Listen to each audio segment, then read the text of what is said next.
பல வருஷம் கழித்து குழந்தை பிறக்கிற குழந்தை பொம்பளை பிள்ளையார் பிறந்துருச்சுன்னு வச்சுக்கோங்களேன். ஒரு குறிப்பிட்ட காலம் வரைக்கும் சந்தோஷமாக வச்சு வளர்க்குறாங்க, சரிங்களா?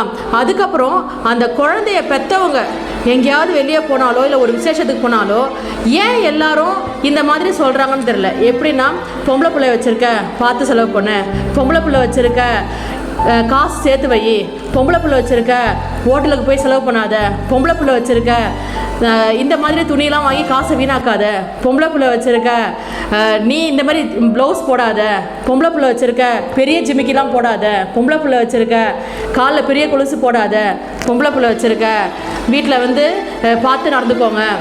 இப்படி ஏன் எல்லாமே பொம்பளை பிள்ளைய வச்சுருக்கீங்க, பொம்பளை பிள்ளைய வச்சுருக்க, அதனால் இப்படி செய் அப்படி செய் அப்படின்னு சொல்கிறீங்கன்னு எங்களுக்கு தெரியல. என்ன காரணம்? எதனால் பொம்பளை பிள்ளையை பெற்றவங்கன்னா தியாகியாகவே இருக்கணுமா கடைசி வரைக்கும்? அதே போல் இன்னொரு விஷயம், பொம்பளை பிள்ளையை பெற்றவங்கன்னா தலை குனிஞ்சு தான் இருக்கணும், அடக்கமாக தான் இருக்கணும், கோவப்படக்கூடாது, ஏதாவது விசேஷம்னா அவங்க மற்றவங்களுக்கு பெருசாக செய்யணும். என்ன காரணம்? ஏன் அப்போ நாங்கள் விசேஷம் செய்யும்போது அப்போ தான் உனக்கு 4 பேர் வந்து நிற்பாங்க, ஏன்னா நீ பொம்பளை பிள்ளை வச்சுருக்க. இப்படி ஒரு தடவையும் பொம்பளை பிள்ளைய வச்சு ஏன் பயமுறுத்துறீங்க அப்படின்றது தான் என்னுடைய ஆதங்கம். உண்மையாக சொல்கிறேன், பெண் பிள்ளைகள் பெற்றவர்களை பொம்பளை பிள்ளைங்களுக்கு நல்ல கல்வியை கொடுங்க. முடிஞ்ச வரைக்கும் எவ்வளோ தூரம் அவங்களை படிக்க வைக்க முடியுமோ அவ்வளோ தூரம் படிக்க வைங்க.